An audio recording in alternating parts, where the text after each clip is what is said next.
बिस्मिल्लाहिर्रहमानिर्रहीम, अस्सलाम वालेकुम। पाकिस्तान और दुनिया भर में देखने और सुनने वालों को अब्दुल कादिर का सलाम। तो जनाब अल्लाह अल्लाह करके एससीओ कॉन्फ्रेंस ख़त्म हो गई, मेहमान अब वापस लौटना शुरू हो गए। उम्मीद है कि अब इस्लामाबाद रावलपिंडी के शहरियों की जो लाइफ है वो वापस मामूल पे आ सकेगी, क्योंकि जिस तरफ जाते थे रास्ता बंद मिलता था। तो बिल्कुल एक ऐसी सिचुएशन में ये कॉन्फ्रेंस हुई है कि शहरियों की जो नकलो हरकत थी वो बिल्कुल महदूद हो चुकी थी। तो आई होप कि अब थोड़ी आसानी होगी। ऑब्वियसली वी कैन अंडरस्टैंड कि पाकिस्तान के लिए ये कितने इंपॉर्टेंट कॉन्फ्रेंस थी, इसको सब ने सपोर्ट किया है, मुश्किलात भी बर्दाश्त किए हैं, लेकिन ऑब्वियसली पाकिस्तान के इमेज के लिए थी। दूसरी तरफ पाकिस्तान के इमेज के लिए जो और भी अच्छा होना जा रहा था, जिसको सपोर्ट नहीं किया गया, दैट वाज इमरान खान का ऑक्सफोर्ड यूनिवर्सिटी का चांसलर बनने का सारा मामला। अब कप्तान आउट हो चुके हैं उस रेस से और इसको भी बहुत ज़्यादा कुछ हल्के सेलिब्रेट कर रहे हैं। और मैंने देखा कि एक टीवी चैनल के ऊपर जब ये खबर नशर हुई तो एंकर ने पूरा फेफड़ों का जोर निकाल के लगाया है कि जनाब ये इतनी बड़ी खबर है। उसके चेहरे से पता चल रहा था कि वो कितना खुश है। जहाँ पे पॉजिटिव इमेज के लिए, पाकिस्तान के पॉजिटिव इमेज के लिए लोग कुछ तकालीफ बर्दाश्त करके भी कह रहे हैं कि यार ये होना चाहिए, वहाँ पर इस किस्म की जो चीज़ें हैं उनको बहुत ज़्यादा पोलिटिसाइज़ किया गया। एनीवेज इसके ऊपर बाद में बात करते हैं, लेकिन असल खबरों की तरफ आते हैं। Fasten your seat belt because Pakistan की सियासत का हंगामा खेज मरहला अब शुरू होने जा रहा है। चंद ही घंटे बाकी हैं, बल्कि अभी चल रहा है इस टाइम, और चंद घंटों के बाद कौमी असम्बली का सेशन तलब कर लिया गया है। कौमी असम्बली का इजलास, ना सिर्फ कौमी असम्बली का बल्कि सेनेट का इजलास भी होने जा रहा है। दैट मीन्स जो इंडिकेट कर रहा है कि तरामीम पास कराने की हुकूमत ने पूरी तैयारी कर रखी है, क्योंकि कौमी असम्बली से अलग मंजूरी होगी, उसके बाद सेनेट से मंजूरी होगी, तब मरहला मुकम्मल होता है, या दोनों ऐवानों से अलग अलग। तो हुकूमत का मंसूबा ये है कि पहले जो मुश्किल मरहला है ना वो कंप्लीट कर लिया जाए, यानी सेनेट वाला मामला जहाँ पर हुकूमत को मुश्किल है तो सेनेट में पहले मंजूरी के लिए पेश किया जाएगा, उसके बाद कौमी असम्बली में। तो ये इस टाइम सिचुएशन है। हुकूमत अपनी तैयारी कर रही है और दूसरी तरफ पाकिस्तान तहरीक इंसाफ क्या कर रही है, उनके कैंप्स में क्या चल रहा है वो मैं आपको बता देता हूँ। हैरानकुन तौर पर पीटीआई की लीडरशिप की जानिब से अभी तक कोई वाज़ेह मौक़िफ़ नहीं आ सका इन तरामीम को लेके। एससीओ कॉन्फ्रेंस की वजह से एहतजाज मौखर करने तक तो ठीक था, उसके बाद जो हुआ उससे पीटीआई की जो दूसरे दर्जे की लीडरशिप है वो भी इत्तेफाक नहीं कर रही, और जो कारकुनान है वो भी मानने के लिए तैयार नहीं है। फॉर एग्जांपल जो इमरान खान का मेडिकल चेकअप हुआ, उसके बाद जो मेडिकल रिपोर्ट आई, कारकुनान उससे सेटिस्फाइड नहीं हुए। ऑल्दो कि वो मेडिकल रिपोर्ट शेयर भी की गई, लेकिन ऑब्वियसली कारकुनान का जोर इसी बात के ऊपर था कि शौकत खानम अस्पताल का या कम अज़ कम ट्रस्टेड बंदा साथ होना चाहिए था। वो नहीं हो सका, क्लैरिफिकेशन उसकी बहुत दी जाती रही है, लेकिन अभी तक कारकुनान सेटिस्फाइड नहीं हुए। और अब उसके बाद आइनी तरामीम के मामले पर जो इस टाइम माहौल है या जो खामोशी है, उसके ऊपर भी कारकुनान सेटिस्फाइड नहीं है। और मैं अभी देख रहा हूँ कि मुख्तलिफ जो रहनुमा है, सेकंड टीयर के, थर्ड टीयर के जो लीडरशिप है, वो अब अपने तौर पे दबाव बढ़ा रही है मरकज़ी लीडरशिप के ऊपर। मैसेजेस आ रहे हैं, कन्वे किया जा रहा है कि जनाब हर सूरत एहतजाज की कॉल दी जाए। अभी आमिर मुगल का मैं पैगाम सुन रहा था, वो इस्लामाबाद के पीटीआई के प्रेसिडेंट भी हैं, उनकी जानिब से ये कहा गया कि हमें हर हाल में एहतजाज की कॉल देनी पड़ेगी, इससे पहले कि देर हो जाए। आज 16 अक्टूबर है, कल को सेशन बुला लिया गया है, कल कमेटी में चला जाएगा यह बिल, और उसके बाद ये बिल मंजूर हो जाएगा, ये आइनी तरामीम मंजूर हो जाएंगी। इससे पहले कि देर हो, एहतजाज के लिए निकले। ये पीटीआई की जो मुकामी लीडरशिप है उनके पैगाम आ रहे हैं। हमारे पास वक्त बिल्कुल भी नहीं है, पूरे पाकिस्तान के कारकुनान तैयार हैं। हम कामयाब हों या ना हों, हमारी जद्दोजहद जारी रहनी चाहिए। हमें फौरी तौर पे कॉल देनी चाहिए फौरी तौर पे हमें डी चौक पहुंचना चाहिए। मेरे ऊपर झूठा 302 का केस है, अगर खुदा न खास्ता ये मुझे अरेस्ट कर लेते हैं तो मेरी तो शायद 2 साल जमानत भी ना हो, लेकिन मेरा अरेस्ट होना या मेरा जेल में जाना इतनी बड़ी कुर्बानी नहीं है जितनी बड़ी कुर्बानी इमरान खान दे रहा है। तो मेरी अपनी लीडरशिप से गुजारिश है, पूरे पाकिस्तान के कारकुनान की ये डिमांड है कि फौरी तौर पे कॉल दें। कल 17 की दें या 18 की दें, इस पर मशावरत करें। हमारी कोर कमेटी और पॉलिटिकल कमेटी इस पर मशावरत करें। हमारे पास एहतजाज के अलावा कोई रास्ता नहीं है। एहतजाज नहीं करेंगे तो 100% कन्फर्म है कि ना सिर्फ ये कालियानी तरामीम करेंगे बल्कि खान को भी रिहा नहीं करेंगे। तो मेरी अपनी क़यादत से गुजारिश है कि फौरी तौर पर डी चौक एहतजाज की कॉल दें। शुक्रिया। मैंने शानदाना गुलजार का पैगाम भी देखा, वो भी कह रही हैं कि क़यादत की तरफ से कोई कॉल नहीं है, लेकिन हम अडयाला जेल की जानिब मार्च करने का इरादा रखते हैं अगर इमरान खान की सेहत और सलामती से मुतालिक कुछ ना बताया गया। कल इस हवाले से अहम केसेस जो हैं वो भी टेकअप होने जा रहे हैं। 17 अक्टूबर तक का टाइम दिया गया था इस्लामाबाद हाई कोर्ट की जानिब से इमरान खान की बहन से मुलाकात तक का, कि 17 अक्टूबर तक पाबंदी है, उसके बाद जैसी पाबंदी ख़त्म हो तो इनकी मुलाकात कराई जाए एज़ पर जेल मैनुअल। तो अब कल ये केस दोबारा से टेकअप होने जा रहा है। इसके साथ एक और इम्पॉर्टेंट केस भी इस्लामाबाद हाई कोर्ट में टेकअप होगा, उसकी तफसील भी कुछ ही देर में रखता हूँ, लेकिन पहले ज़रा सा ये सियासी मंजरनामे पे डिस्कस कर लेते हैं। पीटीआई की क़यादत के ऊपर दबाव बढ़ रहा है, ये सब देख रहे हैं। इसके साथ साथ आईनी तरमीम के मामले पर जो अंदर खाते चल रहा है, इनसाइड स्टोरीज़ हैं, वो भी डिस्कस कर लेते हैं ज़रा। अब पीटीआई के जो कुछ लोग हैं उनके ऊपर लोगों को डाउट है कल रात से कि जनाब ये लोग जो हैं ये साइड पे जाने वाले हैं। जैसे डॉक्टर सेनेटर जरका के हवाले से बहुत सारे लोग डिस्कस कर रहे हैं। अभी मैं उनका एक वीडियो पैगाम देख रहा था जिसमें उन्होंने बताया कि वो इमरान खान के साथ लॉयल है, किसी सूरत वो नहीं देंगी वोट हुकूमती तरमीम के लिए, उससे बेहतर वो समझती हैं कि रिज़ाइन कर दें। लेकिन जो साथ में उन्होंने अपनी रीज़न बताई है कि पीटीआई के कारकुनान से उन्होंने दरख्वास्त की कि वो मुश्किल में है क्योंकि उनका बेटा घर पे नहीं है। मैं खान साहब के खिलाफ, पार्टी के खिलाफ वोट देने से बेहतर ये समझती हूँ कि मैं रिज़ाइन कर दूँ सेनेटरशिप से, पार्टी से। तो इस किस्म की इंशाल्लाह हद नहीं आएगी, लेकिन मैं इस वक्त मुश्किल में हूँ, मेरा बेटा मेरे घर पे नहीं है। अब ये एक ऐसी चीज़ है जिसके बाद बात ख़त्म हो जाती है। मतलब माल, दौलत, इज़्ज़त, शोहरत, ये तो सारी एक साइड पे रह जाती है ना चीज़ें। जब बात आ जाए आपके अपने प्यारों पे, आपकी अपनी औलाद पे, आपके अपने अहले खाना पे, तो फिर कोई कितना रेजिस्ट कर सकता है, ये उसी का टेम्परामेंट है। ये हम लोग बाहर से बैठ के जज नहीं कर सकते। तो अल्लाह करे कि उनके ऊपर जो मुश्किल वक्त है वो आसान रहे, लेकिन इस टाइम ये जो क्रूशल मोमेंट है, दोनों तरफ से ज़ोर पूरा लगना है। हुकूमत साइड से भी ज़ोर पूरा लगेगा, जो उनसे बन पड़ेगा, जितनी उनकी हिम्मत ताकत होगी वो अपनी तौर पे कोशिश करेंगे। जो पीटीआई के लोग हैं इस वक्त मुश्किल में हैं, रूपोश हैं। ये आर्टिकल 63A का जो फैसला आया उसके बाद से ये लोग दरबदर हैं एक तरह से। जब तक आईनी तरमीम वाला मामला निबड़ नहीं जाता, अपने प्यारों से, अपने घर वालों से दूर है, तो उनके लिए कहीं ना कहीं मुश्किल बरकरार है। अब ऐसी सूरत में पीटीआई क्या करे? क्या कोई कॉल का इंतज़ार करना है या लोगों को अपने तौर पे निकलना है? इस मामले में बड़ी कन्फ्यूजन है। कुछ लोग जो हर सूरत चाहते हैं एहतजाज की कॉल, वो अपने तौर पे ऐलानात कर रहे हैं, लेकिन अभी तक इस बारे में क्लैरिटी नहीं आ सकी और वक्त बहुत कम रह गया। दूसरी तरफ कल रात ब्रेक थ्रू हो गया मौलाना और बिलावल के दरमियान। जैसे मैंने आपको कल के व्लॉग में बताया था कि मौलाना और बिलावल की कुर्बत जो है वो बता रही है कि काम काफ़ी हद तक मुकम्मल हो गया।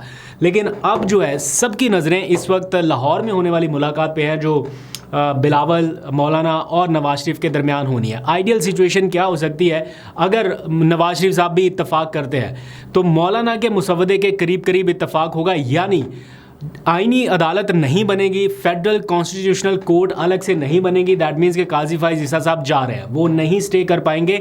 लेकिन जो मुतालबा हुकूमत का, नवाज शरीफ का या बिलावल का माना जाएगा, वो ये हो सकता है कि मंसूर अली शाह का रास्ता रोक के जो टॉप के 3 सीनियर मोस्ट जजेस हैं उनमें से किसी एक की अपॉइंटमेंट कर दी जाए। आप इमेजिन करें कि अगर ये जो जज साहब सीनियर मोस्ट थे दूसरे नंबर पर, जिन्होंने चीफ जस्टिस बनना था, जस्टिस एजाजुल एहसन, अगर वो रिज़ाइन ना करके गए होते, इस टाइम तक वो मौजूद होते, तो सीनियर जो मोस्ट 3 जजेस थे उनमें जस्टिस एजाजुल एहसन आते, जस्टिस मुनीब अख्तर आते और जस्टिस मंसूर अली शाह आते। तो हुकूमत को मजबूरन इन तीनों में से किसी एक को बनाना पड़ता। तो खैर वो निकल गए उसमें से, और अब जो मामला है वो टॉप 3 के दरमियान है, जिसमें जस्टिस याहिया अफरीदी जो है वो इस वक्त आइडियल लग रहे हैं इस माहौल में। बहरहाल आज रात तक पता चल जाएगा। कल चूँकि ये इजलास बुला लिए गए हैं, तो ये भी देखना है कि पीटीआई उसमें पार्टिसिपेट करती है या नहीं करती। इसके ऊपर पूरी नज़र रखेंगे, क्योंकि बहुत ही हंगामा खेज टाइम अब शुरू होने वाला है। बहुत कम घंटे रह गए हैं इस सारे मामले को वाइंड अप करने के लिए। इधर से पीटीआई एहतजाज की कॉल दे या ना दे, इस मामले में तजब्जुब का शिकार है। दूसरी तरफ हुकूमत के पास भी यही 24-48 घंटे हैं, इसी के अंदर अंदर उन्होंने ये आईनी तरमीम वाला मामला निपटाना है। और ऐसा लगता है कि हुकूमत को ये जो एससीओ कॉन्फ्रेंस वाला मामला था ये काफ़ी हद तक कवर दे गया। अगर ये ना होता तो शायद पीटीआई कोई एहतजाज की कॉल दे चुकी होती या इस टाइम कोई मूवमेंट आगे बढ़ रही होती, लेकिन उसकी वजह से पीटीआई को पीछे हटना पड़ा एससीओ कॉन्फ्रेंस की वजह से, और फिर उसके फ़ौरन बाद आनन फानन ये सारा कुछ हो रहा है। तो टाइम दोनों पार्टियों के पास बहुत कम है। आज आईनी तरमीम के हवाले से कमेटी का जो जो इजलास था ये हुआ, लेकिन फैसला कुन नहीं हो सका। और आप इसके विजुअल से देख सकते हैं कि ये कमेटी जिसमें 40 अरकान ने शिरकत करनी थी, जब ये बैठे हैं तो इसमें कितने अरकान मौजूद थे? सिर्फ और सिर्फ 12 अरकान बैठे हैं। तो आप अंदाज़ा लगा सकते हैं कि बाकी लोग कितने सीरियस हैं इन आइनी तरमीम को लेके, और कौन लोग हैं जो बहुत ज़्यादा एक्सट्रीम लेवल पे सीरियस है और वो चाहते हैं कि जनाब फौरी तौर पे हो जाए। तो अगर तो ये आइनी तरमीम में कोई हुकूमती बदनीयती शामिल नहीं है या किसी की भी कोई वो नहीं है, सिर्फ जुडिशल रिफॉर्म्स करना मकसूद है, तो 25 अक्टूबर तक इंतज़ार करते, काजी साहब चले जाते, अपनी happy birthday to you celebrate करते। जिस दिन उनकी रिटायरमेंट है, सुना है कि उनकी हैप्पी बर्थडे भी है, तो वो अपनी बर्थडे सेलिब्रेट करते, एंजॉयमेंट करते अपनी रिटायर लाइफ को। उसके बाद आप ये एक कंसेंसस के साथ, जिसमें पीटीआई भी बैठती, आप कर लेते।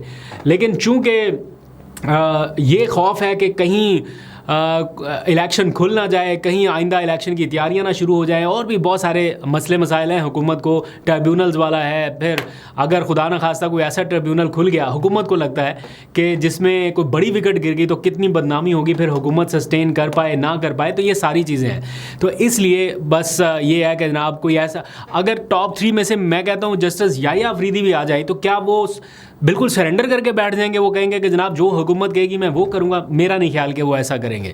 तो हुकूमत के लिए कोई ऐसी सिचुएशन नहीं है कि कहें कि कोई विन विन सिचुएशन है, अनटिल अनलेस कि वो अपनी फेडरल कॉन्स्टिट्यूशनल कोर्ट ना बनवा लें, जिसका जज जो है, चीफ जज जो है, वो काजी फायजी साहब वापस आ जाए। इसके अलावा हुकूमत अगर जो भी करेगी वो उनके लिए आइडियल सिचुएशन नहीं होगी, और मेरा ख्याल है कहीं ना कहीं ये मौलाना के लिए भी विन विन सिचुएशन रहेगी। आगे आपको अपडेट करते रहेंगे। इस सारी सूरत हाल के दौरान वोट लेने का जो मैंने अभी थोड़ी देर पहले बता दिया कि डॉक्टर जरका ने आके बयान दिया कि उनका बेटा ही नहीं है, बहुत सारे और लोग हैं, कुछ बैरून मुल्क गए हैं, उनके अहले खाना के साथ क्या हो रहा है रिपीट करने की ज़रूरत नहीं है। लोगों के घरों पर, फैक्ट्रियों के ऊपर, कारोबार के ऊपर किस किस्म की सख्ती है, रिपीट करने की ज़रूरत नहीं है। सारा कुछ सोशल मीडिया के ऊपर आ रहा है। अभी मैं सेक्रेटरी इत्तलात पीटीआई के जो हैं उनका ट्वीट देख रहा था, शेख वकास अकरम का। वो बताते कि हमारे पास उन लोगों के सबूत मौजूद हैं जिन लोगों ने कांटेक्ट किए हैं, जिन लोगों ने ऑफर्स किए हैं। तो फिर कब ये सबूत आपने देने हैं लोगों के पास? कब आप लेके आएंगे? जब आईनी तरमीम मंजूर हो जाएंगी फिर आप किसी कोर्ट में पेश करेंगे। This is the right time. आप आवाम को बताएं, आप आवाम के सामने पेश हों। ना किसी को पता है कि कल आपने जो कौमी असम्बली का सेशन है उसका बाइकआउट करना है या जाके पेश होना है।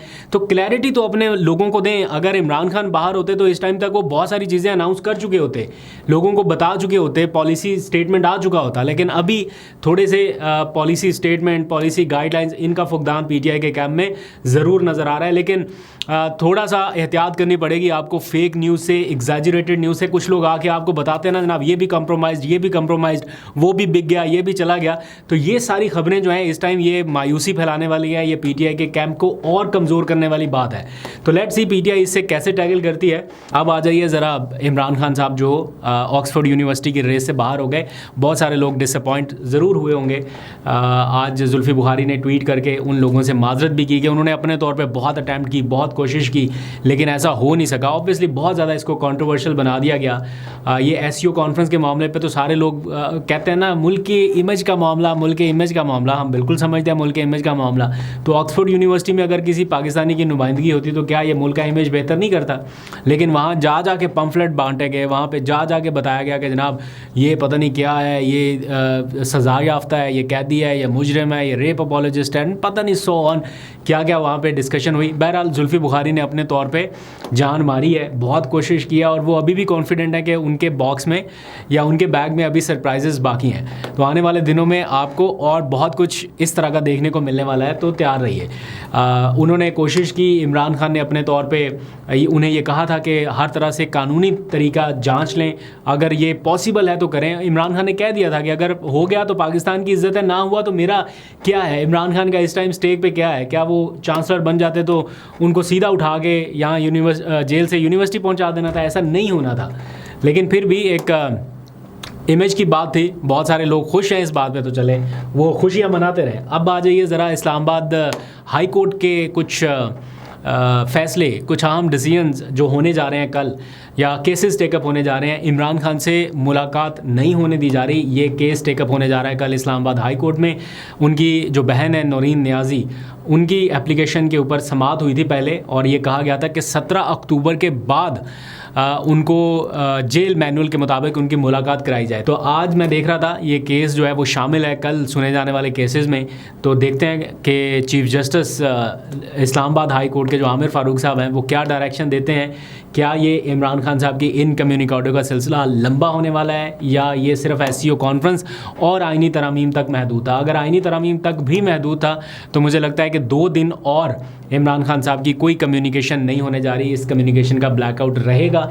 उसके बाद जब आइनी तरमीम मंजूर हो गई फिर कोई अदालती ऑर्डर आएगा एंड दैट्स इट, फिर ये मामला आगे बढ़ेगा। तो आपको अपडेट करता रहूँगा। इसी तरह एक और केस भी है इस्लामाबाद हाई कोर्ट में। एक खैबर पख्तूनख्वा हाउस के जो मुलाजमीन एहतजाज के दौरान गिरफ़्तार किए गए, मशीनरी कब्ज़े में ली गई, गाड़ियाँ कब्ज़े में ली गई, तो उसके हवाले से भी केस कल इस्लामाबाद हाई कोर्ट में टेकअप होने जा रहा है। तो वो भी कल उससे भी कोई अहम डिसीजन आ सकता है। तो आपको अपडेट करता रहूँगा। अभी तक के लिए इतना ही। अपना बहुत सा ख्याल रखिए, फीडबैक ज़रूर दीजिएगा। अल्लाह हाफिज़।